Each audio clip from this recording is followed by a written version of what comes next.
السلام عليكم، اهلا بيكم في حلقه جديده وموضوع جديد. النهارده معايا فكره جديده وتاثير جديد من تاثيرات كاب كات، وهو تاثير سلو موشن، او انك انت توقف الوقت لعنصر معين من العناصر الموجوده في الفيديو عشان تعمل تاثيرات في الفيديو او تعمل فكره سكتش عندك. فانا مثلا امبارح نزلت سكتش رقم 1 من التأثيرات دي، حبيت ان انا في الاول اعرضها لك في فكرة فيديو بسيطة، ولو عجبتك الفكرة ان شاء الله ابتدي ان انا انزلها في فيديو او اشرح لك الطريقة بتاعتها بحيث انك انت توظفها في الفكرة بتاعتك. فطبعا ده مش اول تأثير احنا نقدمه، احنا قدمنا تأثير الفلاش او السبيد في الفيديو اللي فات. هسيب لك لينك السلسلة دي في وصف الفيديو، هتلاقي افكار وشروحات لكاب كات والتأثيرات الفيديو بشكل عام. من غير ما اطول عليك خلينا نخش لموضوعنا. واول حاجة انت لازم انك انت تشتغل عليها وهو السيت اب او الملحقات اللي هتبتدي تساعدك عشان تعمل الفيديو بتاعك. واول حاجة حبيت ان انا اكونها وهي الكروما، وحبيت ان انا استخدم كروما تكون بسيطة وسهلة. فانا هنا مثلا ابتديت ان انا اشتري شنطة عادية قماش من اي مكتبة، مش هتكلفك اكتر من 3 أو 4 جنيه، تبتدي انك انت تلزقها على الحيطة. المهم ان هي تكون لون واحد، يعني برتقاني اصفر او اخضر، عشان نقدر ان احنا نفصلها في برامج المونتاج. فانا مثلا هنا ابتديت ان انا الزقها على الحيطة، وطبعا بما اني كنت هستخدم بسكوت فعشان ما يقعش على الارض ابتديت ان انا احط زي طبق تحتها. وطبعا المهم في الموضوع بتاعنا ان احنا ننور الكروما دي باضاءة تكون كويسة، يعني كل الاجزاء اللي فيها تكون منورة بشكل كويس بحيث ان انا اقدر افصلها، وبالتالي العنصر اللي على الكروما دي يتفصل بشكل كويس. وده شكل مصغر او عنصر مصغر لاستخدامات الكروما. طبعا الكروما بيستخدموها في حاجات كتيرة جدا، خصوصا في الافلام في الفترة اللي احنا فيها دي، ولكن بتبقى بشكل اكبر بمعدات اكبر، ولكن ده شكل مصغر. طبعا مش هتكلفك اي حاجة.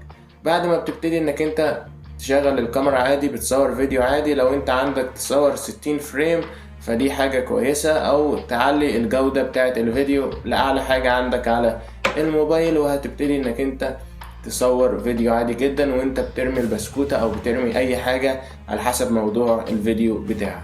بعد كده بقى هنروح للسيت اب الاساسي اللي احنا هنشتغل عليه.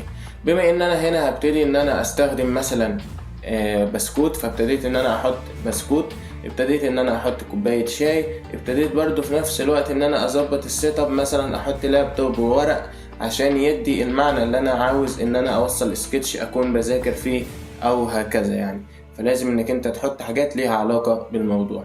برضو نورت اضاءة جانبية بس عشان تنور الفيديو ازيد. لو انت عندك المكان منور بشكل كويس فمفيش اي مشكلة. بعد ما ظبطت كل حاجة ابتديت بقى ان انا اقعد عشان اصور الفيديو بتاعي. ولكن انا عاوز اقولك ان انا هنا لما جيت اقعد فاخترت مكان هقعد فيه بشكل كويس، وفصلت مربع مخفي يعني بالنظر كده عشان اقدر ان انا بعد كده افصل المكان بتاع الكوباية او الخلفية كمان بتاعتي ما تكونش معقدة قوي، عشان اقدر ان انا اعمل ماسك. طبعا كل الحاجات دي هتبان في الشرح دلوقتي حالا.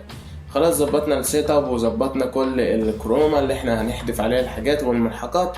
يلا بينا بقى نصور الفيديو بتاعي. تصور على حسب الفيديو بتاعك او السكتش اللي انت كاتبه، وتصور على حسب الموضوع بتاعك الفيديو عادي جدا.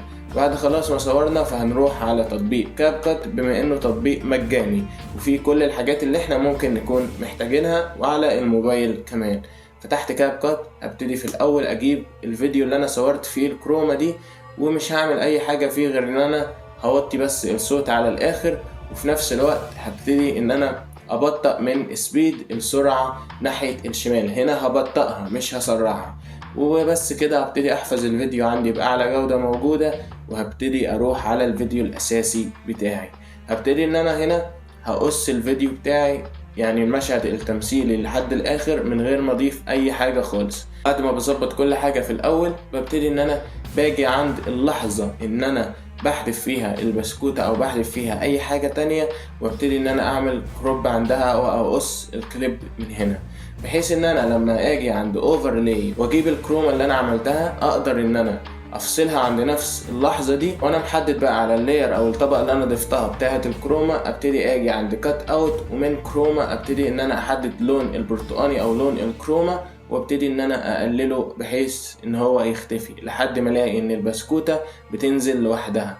طبعا بعد كده ممكن اعمل كروب على حسب اتجاه او مقاس الاوبجكت اللي عندي في الكروما بتاعتي، الحاجة اللي انا حذفتها مثلا او الحاجة الموجودة على الكروما، بحيث يبعد عني اي اضاءات مثلا لو انت مصور الاضاءة بشكل غلط او الحاجات دي كلها، يعني عشان ما تعطلش نفسك وترجع تصور من الاول. فدي حلول هتقابلك وانت بتحل المشاكل بتاعة الفيديو بتاعك.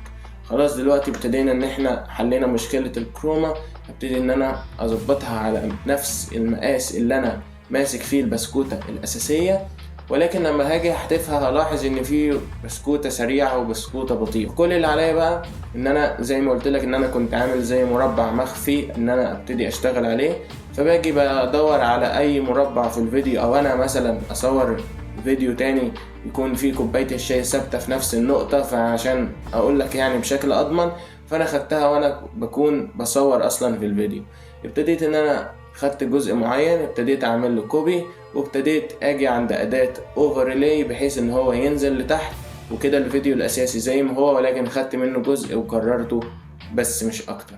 ابتديت ان انا اجيبه في الطبقة اللي تحت الكروما بالظبط، وبعد كده ممكن ان انا اقلل السرعة بتاعته بحيث يكون مدي مدى طويل. اجي عند اداة الماسك اختارها بشكل دائري على حسب الشكل اللي انا عاوزه يظهر من الطبقة اللي انا حاططها، وانا عاوزه يظهر شكل الكوباية ذات نفسها وهي ساكنة ما فيهاش اي حركة، عشان اقدر ان انا انزل البسكوتة بتاعتي بشكل مستريح. طبعا المواضيع دي مش هتيجي معاك من اول مرة، ولكن خد وقتك ومع الوقت مهاراتك هتزيد وهتعرف انك انت تعمل الحاجات دي بكل سهولة، وهتجيب افكار كتيرة ان شاء الله، والموضوع هيكون سهل بالنسبة لك. وظبطت الاوقات بتاعتهم مع بعض بحيث ينزل بشكل كويس، وظبطت حجم الماسك وكل حاجة هنا بقت تمام لحد لحظة النزول عند الكوباية. وعشان الموضوع يكون واقعي فلازم البسكوتة دي تنزل على الكوباية وتعمل الشكل بتاعها.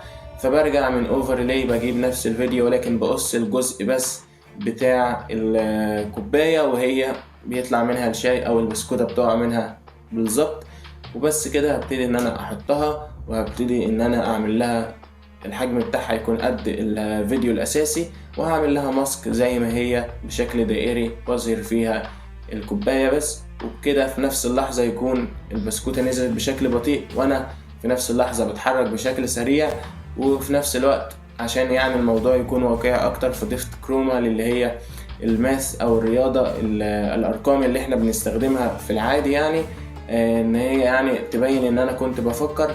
وبرضو ابتديت اشيلها من كات اوت من كروما خليتها اخضر، لكن لاحظت ان انا بعد ما شلت الكروما ان في حواف خضر حوالين الحروف البيضة دي، فممكن انك انت تشيلها، وده حل من الحلول.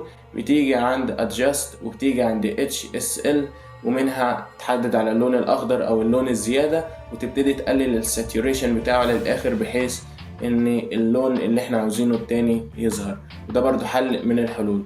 معلش انا طولت عليك، ولكن فكرة الفيديو كويسة، وظفها على حسب السكتش بتاعك وممكن تقدم افكار ابسط من كده كمان.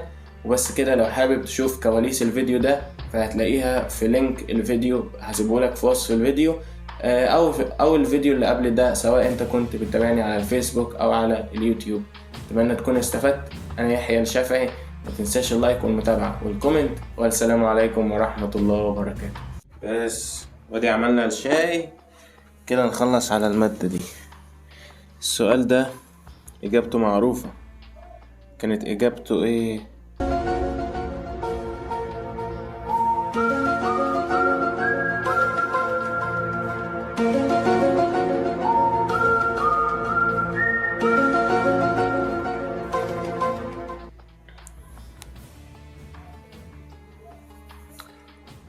يعني اعمل ايه دلوقتي؟ اغير نوع الشاي ولا اعمل ايه؟